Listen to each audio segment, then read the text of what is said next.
سیدنا علی المرتضیٰ کرم اللہ وجہ الکریم، ان کی خدمت میں ایک مسلمان پکڑ کے لایا گیا، اس نے ایک غیر مسلم کو قتل کر دیا تھا۔ امام بہقی السنن الکبریٰ میں روایت کرتے ہیں آپ کی خدمت میں لایا گیا، اس نے غیر مسلم کو قتل کیا، آپ نے سماعت کی اور مسلمان کو غیر مسلم کے قتل کے بدلے قتل کر دینے کا حکم صادر فرماتے ہیں، قتل کرنے کا، اس کو کیپٹل پنشمنٹ دی جائے۔ جب فیصلہ ہو گیا تو مقتول کو جب یہ خبر پہنچی تو جو قاتل کے اعزہ اور اقارب تھے وہ مقتول کے ورثاء کے پاس پہنچ گئے، غیر مسلم مقتول کے ورثاء کے پاس، ان سے ملاقات کی، مذاکرات کیے، اور وہ ورثاء سارے معاوضہ لے کر، یعنی دیت بلڈ منی معاوضہ لے کر اس کو چھوڑ دینے پر آمادہ ہو گئے۔ انہوں نے آ کے اسٹیٹمنٹ دیا سیدنا مولا علی المرتضیٰ کی عدالت میں کہ ہم اس کو معاف کرتے ہیں، ہم نے معاوضہ لے لیا ہے، ہم نے بلڈ منی لے لی ہے، ہم اس کا قتل نہیں چاہتے، اب قربان جائیے آقا علیہ السلام کے دیے ہوئے اس نظام کے رکھوالوں پر۔ سیدنا علی کرم اللہ وجہ الکریم نے ببانگ دہل فرمایا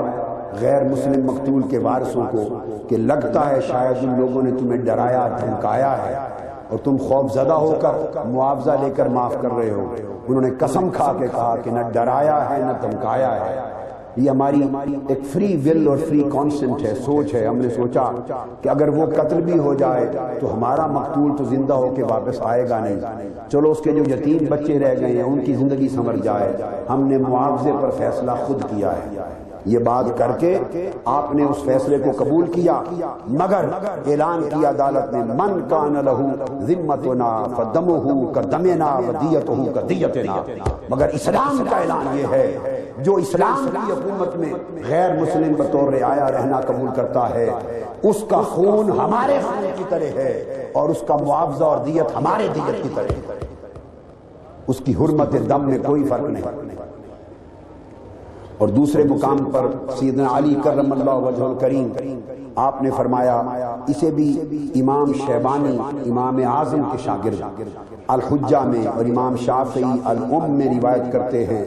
کہ آپ نے فرمایا اذا قاتل المسلم النصرانی قتل بہ،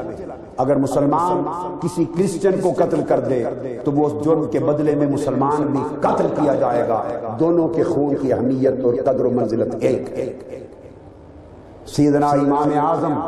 امام ابو حنیفہ رضی اللہ تعالیٰ عنہ وہ فتویٰ دیتے ہیں، ان کا قول ہے، اور اس کو بھی امام محمد بن حسن شیبانی نے کتاب الحجہ میں روایت کیا، امام ابن ابی شیبہ نے المصنف میں روایت کیا، امام عبد الرزاق نے المصنف نے روایت کیا، امام اعظم نے فرمایا دیت الیہودی والنصرانی والمجوسی مثل دیت الحر المسلم، کہ اگر کوئی شخص مسلمان ہے اور قتل ہو جائے تو جو بلڈ منی دیت اس کی ہوگی وہی دیت برابر یہودی کے قتل پر ہوگی، وہی بلڈ منی کسی کرسچن کے قتل پر ہوگی، وہی بلڈ منی مجوسی کے قتل پر ہوگی۔ کوئی مسلم یا غیر مسلم قتل ہو جائے آپ نے فرمایا اور فتویٰ دیا کہ ان ساروں کی دیت برابر، ان کے خون اور ان کی جان کا درجہ برابر ہوگا۔